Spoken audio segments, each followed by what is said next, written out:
ಕಾರ್ಯಕ್ರಮಕ್ಕೆ ಆಗಮಿಸಿರ್ತಕ್ಕಂಥ ಎಲ್ಲ ಪ್ರೀತಿಯ ಗೌರವಾನ್ವಿತ ಮಾಧ್ಯಮ ಮಿತ್ರರಿಗೆ ಸ್ವಾಗತವನ್ನು ಬಯಸ್ತಾ ಈಗ ಪತ್ರಿಕಾಗೋಷ್ಠಿ ಚಾಲು ಆಗಲಿ. ಮುಂದುವರಿಸಿ.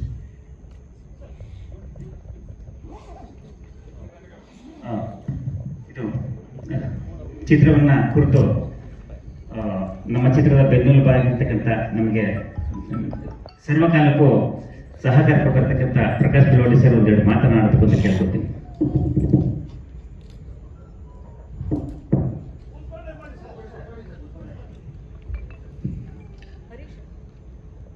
ನಾನು ಮೊದಲು ಮಾತಾಡ್ತೀನಿ ತಿಳ್ಕೊಂಡಿರಲಿಲ್ಲ. ಯಾಕೆಂದರೆ ಇದು ನಾವು ಈ ಸಿನಿಮಾನ ಮಾಡಿ ಇದರಲ್ಲಿ ನಾವು ಭಾಗವಹಿಸಿ ತುಂಬ ದಿನಗಳಾಗಿವೆ. ಸೊ ನೆನಪಲ್ಲಿ ಎಲ್ಲವೂ ಇಲ್ಲ, ಕೆಲವು ಮಾಸಿದೆ, ಕೆಲವು ಅನುಭವ ಇತ್ತು. ಆದರೆ ನೋಡಿ, ನಾನು ಒಟ್ಟಾರೆ ಯಾಕೆ ಇದರಲ್ಲಿ ಪಾತ್ರ ಮಾಡಿದೆ ಅಂತ ನಾನು ಹೇಳ್ತೀನಿ. ನನಗೆ ಈ ಹಾಡುಗಳನ್ನು ನೋಡಿ ಸ್ವಲ್ಪ ಬೇರೆ ಥರ ಇದೆ ಸಿನಿಮಾನ ಅಂದ್ಕೊಂಡಿದ್ದಕ್ಕಿಂತ ಅಂತ ಅನಿಸುತ್ತೆ. ಅವಾಗ ಹಾಡೋದು ಕಲ್ಪನೆ ಇರಲಿಲ್ಲ, ಅವ್ರ ಕತೆ ಹೇಳಿದಾಗ ನನಗೆ. ಬಟ್ ಅದು ಕತೆಗೆ ಪೂರಕವಾಗಿ ಬೇಕಾಗುತ್ತೆ ಅನ್ನೋದು.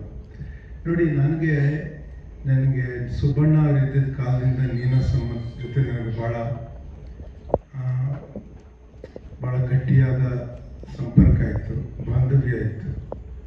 ನಾನು ತುಂಬ ವರ್ಷ ಅಲ್ಲಿಗೆ ಹೋಗಿದ್ದೀನಿ. ಎಷ್ಟು ವರ್ಷ ನಾನು ನೀನಾಸಮ್ಗೆ ಸತತವಾಗಿ ಹೋಗಿದ್ದೀನಿ ಅಂದರೆ, ಅಲ್ಲಿ ನನ್ನ ಮಗಳು ಅಲ್ಲಿಗೆ ಬಂದು ಅಲ್ಲಿಂದ ಪ್ರಭಾವಿತಳಾಗಿ ಅವಳು PUC ಆದಮೇಲೆ ಕಾಲೇಜ್ ಬಿಟ್ಟು 2 ವರ್ಷ ನೀನಾಸಮ್ಮಲ್ಲಿ ಇದ್ದು, ಈಗ ಅವಳು ಒಂದು 2 ಸಿನಿಮಾ ಮಾಡಿದ್ದಾರೆ. ಅವಳು ಅಂದರೆ ರಂಗಭೂಮಿಯವರು, ನಾವು ಮೂಲ ರಂಗಭೂಮಿಯವರು, ಅದಕ್ಕಾಗಿ ಅಲ್ಲಿ ಹೋಗ್ತಾ ಇದ್ದಿದ್ದು. ನನಗೆ ಈ ಸಿನಿಮಾ ಮಾಡಬೇಕಾದ್ರೆ ತುಂಬ ಜನ ನೀನಾಸಮ್ಮನ ಬಳಗದವರು ಇದರಲ್ಲಿ ಇದ್ದಾರೆ ಅಂತ ಕೇಳಿ ನನಗೆ ಒಂಥರ ಅದರಿಂದ ಸ್ವಲ್ಪ ಒಂದು ರೀತಿಯಲ್ಲಿ ಹಿತ ಅನ್ನಿಸ್ತು. ಯಾಕೆಂದರೆ ಇವರು ರತ್ನ ಅವರಾಗಲಿ ಮತ್ತು ಶ್ರೀಧರ ಅವರಾಗಲಿ, ಅವ್ರನ್ನಿವತ್ತು ನಾನು ನೆನಪು ಮಾಡ್ಕೊಳ್ತೀನಿ. ಎಷ್ಟು ಆತ್ಮೀಯವಾಗಿ ನಮ್ಮನ್ನು ನೋಡ್ಕೊಳ್ತಾ ಇದ್ರು ನಾವು ನೀನಾಸಮ್ಗೆ ಹೋದರೆ. ಅಂದರೆ ನಮ್ಮ ತಂದೆ ಕಾಲದಿಂದಲೂ, ನಮ್ಮ ತಂದೆನೂ ಅಲ್ಲಿಗೆ ಯಾವಾಗ ಹೋಗ್ತಾ ಇದ್ವಿ, ಎಷ್ಟು ವರ್ಷ, ಒಂದು 25 ವರ್ಷ ಆಗಿದ್ದಾರೆ ನಮ್ಮ ತಂದೆಯಲ್ಲಿ. ನಾವಾಗಲ್ಲಿ ಅಲ್ಲಿ ಆಹಾರ್ಯ ಅಂತ ಅವ್ರದ್ದು ಮೆಸ್ ನಡೆಸ್ತಾ ಇದ್ರು. ಅಲ್ಲಿ ಕೂತ್ಕೊಂಡ್ರೆ ನಮಗೆ ವಿಶೇಷವಾಗಿ ಸ್ವಲ್ಪ ನೋಡ್ಕೊಡೋರು. ಅಲ್ಲಿ ದೋಸೆ ಸಾಲಾಗಿ ಬರೋದು, ಅಷ್ಟೊಂದು ಜನ ಒಟ್ಟಿಗೆ ದೋಸೆ ಮಾಡಿಕೊಡೋರು, ಚೆನ್ನಾಗಿ ನೋಡ್ಕೊಳ್ತಾ ಇದ್ರು. ಮತ್ತು ಇಲ್ಲಿ ನೀನಾಸಮ್ಮಲ್ಲಿ ಓದ್ತಾ ಇದ್ದಿದ್ದು ಹುಡುಗರೆಲ್ಲ ನಮಗೆ ಪರಿಚಯ ಆಯಿತು, ಬೇರೆ ಬೇರೆ ಬ್ಯಾಚ್ ಅವರು. ಅಣ್ಣಿ ಮೇಡಮ್ ಇದ್ದಾರೆ ಇಲ್ಲಿ. ನಾವು ಅವ್ರನ್ನೆಲ್ಲ ಹಾಕೊಂಡು ನಾಟಕ ಎಲ್ಲ ಮಾಡಿದ್ದೀನಿ ನಾನು ಒಂದ್ಸತಿ. ಅಲ್ಲ, ನೀವು ರತ್ನವರ ಮಾಡಿದ್ದಾರೆ ಅದರಲ್ಲಿ. ನಾನು ನಾಟಕ ಮಾಡಿದ್ದೀನಿ ನಾನು ನೀನಾಸಮ್ಗೆ.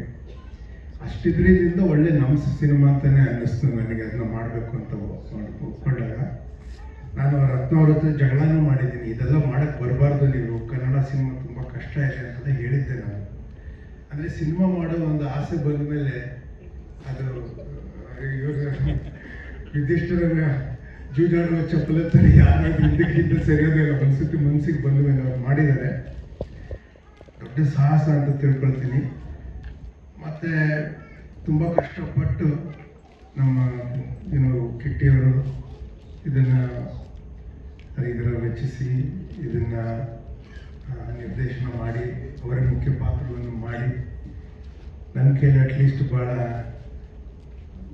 ಬೇಕಿತ್ತೋ ಬೇಡವಿತ್ತೋ ನಾನು ಅವ್ರಿಗೆ ಆಗಾಗ ಕ್ಲಾಸ್ ತೊಗೊಂಡಿದ್ದೀನಿ ಅವ್ರಿಗೆ. ಇಷ್ಟೆಲ್ಲ ಆಗಿದೆ. ಈಗ ನನಗೆ ಈ ಚಿತ್ರ ಇಷ್ಟು ಕಷ್ಟಪಟ್ಟು ಒಂದು ಕಷ್ಟದ ಗರ್ಭದಿಂದ ಅದು ಹೊರಗೆ ಬಂದಿದೆ ಅನ್ನೋದು ಒಂದು ಸಂತೋಷ. ಇದು ಚೆನ್ನಾಗಾಗಲಿ ಅಂತ ನಾನು ಹಾರೈಸ್ತೀನಿ. ಒಂದಂತ ಹೇಳ್ತೀನಿ, ನೀವು ಇದನ್ನು ಮಾಧ್ಯಮದವರು ನೀವು ಹೇಗಾದರೂ ಇದನ್ನು ಸಾಧ್ಯವಾಗಿಸ್ಬೇಕು. ನೀವು ಅದನ್ನು ಜನಕ್ಕೆ ಇದನ್ನು ಮುಟ್ಟಿಸೋದ್ರಲ್ಲಿ ಇಂಥ ಒಂದು ಪ್ರಯತ್ನ ಆಗಿದೆ ಅಂತ. ಇಂಥವರೆಲ್ಲ ಹೊಸಬರು ಸಿನಿಮಾಗೆ ಬಂದ್ರೇ ಏನಾದ್ರು ಹೊಸದು ಬರೋದಕ್ಕೆ ಸಾಧ್ಯ ಇದೆ. ಮತ್ತು ಅದನ್ನು ನಾವು ಅದರ ಕಷ್ಟವನ್ನು ಅರ್ಥ ಮಾಡಿಕೊಂಡು ಕೆಲವು ತಪ್ಪುಗಳಲ್ಲದ ತಪ್ಪುಗಳನ್ನು ನಾವು ಹೊಟ್ಟೆಗೆ ಹಾಕ್ಕೊಂಡು ನಾವು ಹೇಗಾದರೂ ಉತ್ತಮ ಕನ್ನಡ ಚಲನಚಿತ್ರ 70ರ ದಶಕದಲ್ಲಿ ಕನ್ನಡಕ್ಕೆ ಎಂಥ ವರ್ಚಸ್ಸಿತ್ತು, ಸಿನಿಮಾದ ರಂಗದಲ್ಲಿರ್ಬೋದು, ಸಾಹಿತ್ಯದಲ್ಲಿ, ಕವನ ರಚನೆಯಲ್ಲಿ, ಹೊಸ ರಾಜಕಾರಣ ಎಲ್ಲ 70ರ ದಶಕದಲ್ಲಿ ಕರ್ನಾಟಕಕ್ಕೆ ಬಂತು. ಹೊಸ ರೀತಿಯ ಶೀರ್ಷಿಕೆಗಳು ಪತ್ರಿಕೆಗಳಲ್ಲಿ ಅದು ಲಂಕೇಶ್ ಪತ್ರಿಕೆಯಿಂದ ಶುರುವಾಗಿ ಎಂತೆಂಥದ್ದೆಲ್ಲ ಇತ್ತು.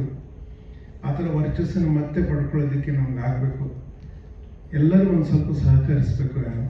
ನನಗೆ ಹೇಳ್ತಾರೆ ನೀವು ಸಹಕರಿಸ್ಬೇಕು, ನೀವು ದುಡ್ಡು ಜಾಸ್ತಿ ತಗೋತೀರ ಅಂತ. ಎಲ್ಲರೂ ಮಾಡೋಣ. ಅವತ್ತು ಉತ್ತಮವಾದ ಕತೆ, ಉತ್ತಮವಾದ ನಿರ್ದೇಶನ, ಸ್ವಲ್ಪ ಬಿಗಿಯಾದ ಒಂದು ನಿರ್ಮಾಣ.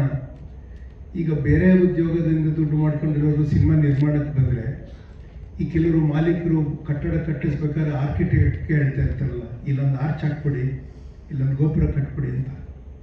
ನಮ್ಮ ಕರ್ನಾಟಕದ ರಾಜಕಾರಣಿಗಳು ಬೆಂಗಳೂರು ಏರ್ಪೋರ್ಟನ್ನ ಹೊಯ್ಸಳ ದೇವಸ್ಥಾನ ಥರ ಕಟ್ಟಕ್ಕೆ ಹೋಗಿದ್ರು. ಎಷ್ಟು ಕಷ್ಟ ಆಯಿತು ಗೊತ್ತು ಅವ್ರನ್ನ ಅದರಿಂದ ಬೆಳೆಸೋದಕ್ಕೆ.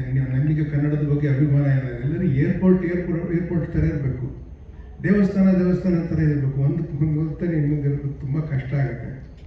ಎನಿವೆ, ನಮಗೆ ಈ ಆರ್ಕಿಟೆಕ್ಟ್ಸ್ಗೆ ಹೆಂಗೆ ತಲೆ ಮೇಲೆ ಹೇರ್ತಾರೆ ಅಂದರೆ, ಒಳ್ಳೆ ಥಿಯೇಟರ್ ಕಟ್ಟೋದು ತುಂಬ ಕಷ್ಟ.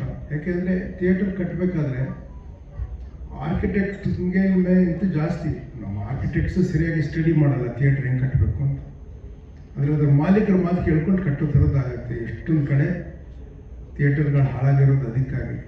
ಸಿನಿಮಾಗಳು ಹಂಗೆ ಆಗುತ್ತೆ. ಅನ್ಪ್ರೊಫೆಷ್ನಲ್ ಆಗಿರೋ ಪ್ರೊಡ್ಯೂಸರ್ಸ್ ಬಂದರೆ ಆಮೇಲೆ ಅವ್ರಿಗೆ ದುಡ್ಡು ಲಾಸ್ ಆಯಿತು, ಅವ್ರಿಗೆ ಅರ್ಥ ಆಗಲಿಲ್ಲ, ಹೆಂಗೆ ಖರ್ಚಾಯಿತು ಅದೆಲ್ಲ ಹೇಳಿದ್ರೆ, ಅವರು ಬಿಸ್ನೆಸ್ ಬೇರೆ ಮಾಡ್ತಾ ಇರ್ತಾರಲ್ಲ, ಆ ಥರ ನಡೆಸ್ತಾರೆ ಅವರು. ಯಾರೋ ಗೊತ್ತಿರೋರ್ನ ಇಟ್ಕೊಂಡು ಮಾಡ್ತಾರೆ. ಒಂದು ಎಕ್ಸಿಕ್ಯೂಟಿವ್ ಪ್ರೊಡ್ಯೂಸರ್ನ ಇಟ್ಕೊಂಡು ಏನಾರು ಮಾಡಿ, ಅದಕ್ಕೆ ಬಜೆಟ್ ಅಂತ ಮಾಡಿ, ಸಿನಿಮಾಗೆ ಕಾಂಟ್ರಾಕ್ಟ್ ಅಂತ ಮಾಡಿ, ಎಲ್ಲ ಕೈಯಲ್ಲಿ ಕಾಂಟ್ರಾಕ್ಟ್ ಬರೆಸ್ಕೊಂಡು ಹೀಗೆಲ್ಲ ಮಾಡಿದ್ರೆ ಸ್ವಲ್ಪ ಉತ್ತಮವಾಗಿ ಆಗೋ ಒಂದು ಅವಕಾಶ ಅದು ಸೃಷ್ಟಿ ಮಾಡೋದಂಗಿರುತ್ತೆ. ಈಗಿರೋ ಮಟ್ಟಿಗೆ ನನಗನ್ಸೋದು, ನನ್ನ ಅನುಭವದಲ್ಲಿ, ಈಗೊಂದು 10-15 ವರ್ಷದಲ್ಲಿ ಅಷ್ಟೇ ನಾನು ಸಿನಿಮಾ ಎಲ್ಲ ಆ್ಯಕ್ಟ್ ಮಾಡ್ತಾ ಇರೋದು. ನನ್ನ ಅನುಭವದಲ್ಲಿ ನಾವು ತಿದ್ದುಕೊಳ್ಳೋದೇ ಇದ್ದರೆ ತುಂಬ ಕಷ್ಟ ಇರುತ್ತೆ ಕನ್ನಡಕ್ಕೆ. ಇದಕ್ಕಿಂತ ಕಷ್ಟ ಆಗುತ್ತೆ ಅಂತ ನಾನು ಹೇಳ್ತೀನಿ. ಥರೋಲಿ ಅನ್ಪ್ರೊಫೆಷ್ನಲ್ ಇಂಡಸ್ಟ್ರಿ ಇಂಡಿಯಾಲಿರೋದು ಅಂದರೆ ನಾನು ನೋಡೋದ್ರಲ್ಲಿ ಕನ್ನಡ ಇಂಡಸ್ಟ್ರಿ. ಅದು ಮೂಲ. ಅದಕ್ಕೆ ಕಾರಣ ಮೇನ್ ಫಾಲ್ಟ್ ಪ್ರೊಡ್ಯೂಸರ್ಸ್ದು. They're entirely unprofessional. ಅವ್ರಿಗೆ ಲೀಗಲ್ ಗೊತ್ತಿರಲ್ಲ, ಮಾರ್ಕೆಟ್ ಗೊತ್ತಿರಲ್ಲ, ಸಿನಿಮಾ ವಿಜುವಲ್ ಲ್ಯಾಂಗ್ವೇಜು. ನೀವು ಕನ್ನಡದಲ್ಲಿ ಮಾಡಿದ್ದು ಸಿನಿಮಾ ಇಟಲಿಲಿ ರನ್ ಮಾಡ್ಬೋದು ಅನ್ನೋ ತಲೆ ಇಲ್ಲ ಅವ್ರಿಗೆ. They don't think at all. ಯಾರಾದ್ರು ಪ್ರಾಡಕ್ಟ್ ತಯಾರು ಮಾಡಿದ್ರೆ ಕನ್ನಡ ಪ್ರಾಡಕ್ಟ್ ಅಂತ ಮಾಡೋದಿಲ್ಲ. ಬೆಂಗಳೂರಿನಲ್ಲಿ ಏನಾದ್ರು ತಯಾರಿಸಿದ್ರೆ ಇಂಟರ್ನ್ಯಾಷನಲ್ ಪ್ರಾಡಕ್ಟ್ ಅಂತ ಅಂದ್ಕೊಳ್ತಾರೆ. ಅದಕ್ಕೆ ಅದೇ ಮಾರ್ಕೆಟು. ಭಾಷೆ ನಾಮಿನಲ್ಲು ದೃಶ್ಯ ಮಾಧ್ಯಮಕ್ಕೆ. ಅದನ್ನು ವಿಚಿತ್ರ ಮಾಡಿ ಇಟ್ಕೊಂಡಿದ್ದೀವಿ ಅಂತ ಹೋರಾಟ ಮಾಡಿ. ಎನಿವೆ, ಉದ್ದ ಮಾತಾಡೋದು ಬೇಡ ನನಗೆ. ನೋಡಿ, ಮಾಡಿದ್ದಾರೆ, ನೀವು ಪ್ಲೀಸ್ ಅವ್ರಿಗೆ ಹೆಲ್ಪ್ ಮಾಡಿ. ಸ್ವಲ್ಪ ನಾ ಹೇಳೋದು ಅರ್ಥ ಮಾಡಿಕೊಂಡು ಹೆಲ್ಪ್ ಮಾಡಿ. ಮಾಡಿದ್ರೆ ಒಂದಷ್ಟು ಜನ ನೋಡಿದ್ರೆ ಸಿನಿಮಾನ ಇಂಥ ಸಾಹಸ ಮಾಡೋದಕ್ಕೆ ಮತ್ತೆ ಯಾರಾದ್ರೂ ಧೈರ್ಯ ಮಾಡ್ಬೋದು. ರತ್ನಕ್ಕ ಮಾಡಿದಾಗ ಅದಕ್ಕೆ ನೀವು ನೋಡಿ ಈ ಸಿನಿಮಾಗೆ ಒಳ್ಳೆಯದಾಗಲಿ ಅಂತ ಹೇಳಿ ನಾನು ಮುಗಿಸ್ತೀನಿ. ನಮಸ್ಕಾರ.